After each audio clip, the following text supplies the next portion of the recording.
Olá, queridos pastores e crentes. Hoje vamos continuar de onde paramos com a comida no tempo certo.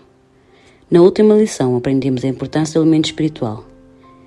Em 3 João 1:2 lemos que te vá bem em todas as coisas e que a tua alma esteja bem e que o teu corpo esteja forte.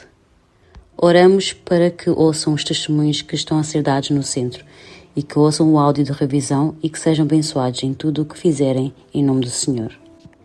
Para esse efeito, Jesus prometeu em Mateus 24 que na segunda vinda, através do seu servo leal e sábio, nos fornecerá o alimento no momento oportuno. Para o compreendermos, temos de olhar primeiro para a história do tempo de Moisés. Deus libertou os israelitas do cativeiro no Egito e conduziu-os a Canaã, a terra que lhes tinha sido prometida pelo seu antepassado Abraão. Até lá, o alimento que Deus providenciou através de Moisés é o maná. O objetivo de Deus ao dar o maná era para que os israelitas pudessem comê-lo e ir para o Canaã. Mas em Hebreus 3:5 diz que Moisés foi fiel como mensageiro de Deus para dar testemunho das coisas futuras. Por outras palavras, não devemos olhar para o que aconteceu no tempo de Moisés como uma mera história passada, mas sim perceber como Deus pôde usá-la para nos salvar hoje. Moisés sabia disso de antemão, e em Deuteronômio 8:3 deu testemunho aos israelitas acerca do maná, dizendo: a razão por que Deus vos deu o maná é para que vós sabereis que nem só do pão vive o homem, mas de toda a palavra que sai da boca de Deus. Mas em Deuteronômio 29:4, Moisés diz aos israelitas: Deus ainda não vos deu um coração para compreender a palavra, olhos para ver e ouvidos para ouvir. Por outras palavras, Deus profetizou sobre os segredos do reino dos céus através de Moisés. Mas como não é suposto Satanás saber antecipadamente, ninguém, nem mesmo o povo escolhido de Deus, sabe o que isso significa até que se cumpra. Assim, até que a profecia se cumpra, os israelitas devem aprender a história do passado e as lições, e saber literalmente que profecias Deus cumprirá no futuro. E quando chega o momento e Deus cumpre a profecia, temos de reaprender o significado da profecia e a realidade do seu cumprimento. É por isso que Isaías 55:1-3 prometeu antecipadamente que Deus providenciaria alimento espiritual para o nosso espírito sem custos. Mas se lermos Isaías 55 com atenção, ele diz que as pessoas já estão a comer coisas que não são alimentos. O que é que isso significa? Se lerem Isaías 29, diz que todo o Apocalipse, ou profecia do Antigo Testamento, está selado em parábolas para que nem os ignorantes, nem os instruídos possam compreender a vontade do Senhor. Porém, o povo escolhido tornou-se corrupto e está a ensinar uma falsa interpretação das profecias da Bíblia, a que Isaías 29:13 chama tradição. Não importa quantas pessoas inteligentes se juntem para interpretar a Bíblia, isso não pode ser a vontade de Deus. Porque Deus encobriu o seu significado em parábolas para que Satanás não pudesse interferir até que a profecia se cumprisse. Por isso, enquanto Deus não cumprir as profecias, a Bíblia tal como é interpretada arbitrariamente pelos homens, não pode ser alimento para os nossos espíritos. Mas o problema é que as pessoas não sabem disso e, mesmo antes de cumprir a profecia, já estão a trabalhar com prata em coisas que não são comida. Amós 8:11 refere-se a isto como fome sem a palavra de Deus. Mesmo que o alimento espiritual seja abundante, é como a fome sem alimento, se forem todas as inverdades que prejudicam o nosso espírito e não a palavra de Deus. É esse o objetivo de Isaías 55, que Deus sabia de antemão e salvaria as pessoas dando-lhes o verdadeiro alimento espiritual através do Messias. Deus perdoa e salva as pessoas por pecados que elas não sabiam que tinham cometido, até que a profecia se cumprisse. Este é o amor de Deus e a única maneira de retribuir este amor é ver e acreditar na profecia quando ela se realiza. É assim que comemos o alimento de Deus. No cumprimento desta profecia, Jesus dá testemunho do significado e da realidade cumprida da profecia do Antigo Testamento, e este é o alimento de Deus que as pessoas devem comer na primeira vinda. Se este alimento era tão precioso, por que é que Jesus se referiu a ele como a sua própria carne e sangue em João 6? Jesus comparou as palavras reveladas no Antigo Testamento à carne e ao sangue de Jesus, porque só as palavras de Jesus podem dar vida aos nossos espíritos e conduzir-nos ao céu.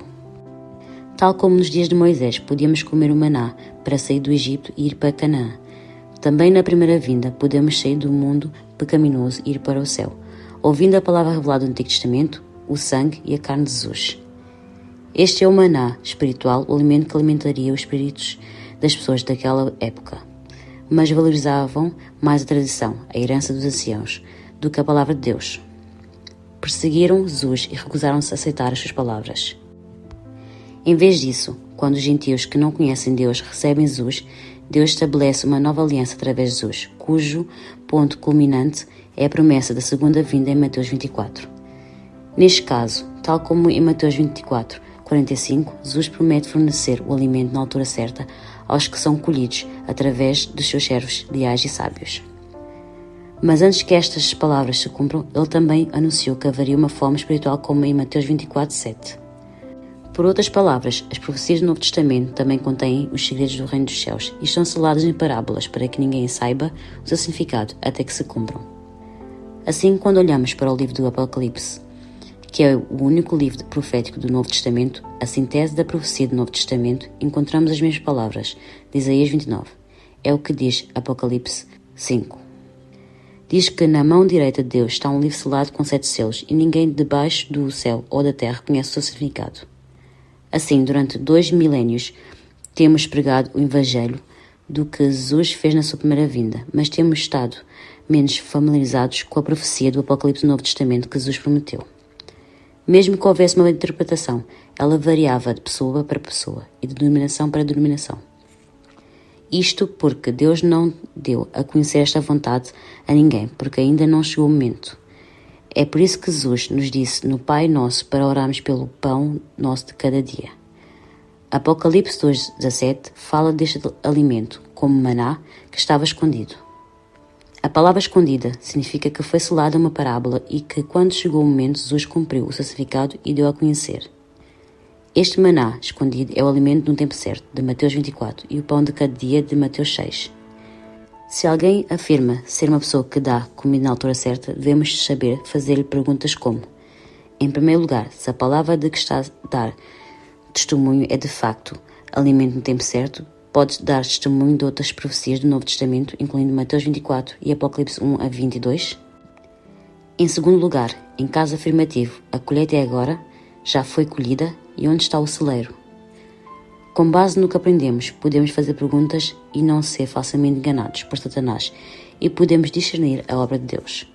O que estão a ouvir no centro neste momento? Será que o ensino de que os livros estão selados, como em Apocalipse 5, é simplesmente testemunho da história e de lições que já passaram? Ou soa a uma interpretação arbitrária de um homem da profecia do Novo Testamento? Se não é isso, então é a palavra revelada no Novo Testamento, o alimento no tempo certo, que está a dar testemunho do significado perfeito do Novo Testamento?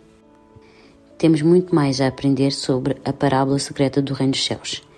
E a nossa capacidade de aprender parábolas é prova de que Deus e Jesus estão a trabalhar para nós hoje. Na próxima vez, veremos outra parábola para explorar o significado e o cumprimento da profecia bíblica. Se ouvirem o áudio de revisão, por favor deixem uma mensagem ao instrutor e ao evangelista. E não se esqueçam de ouvir várias vezes para receber a graça das palavras. Obrigada.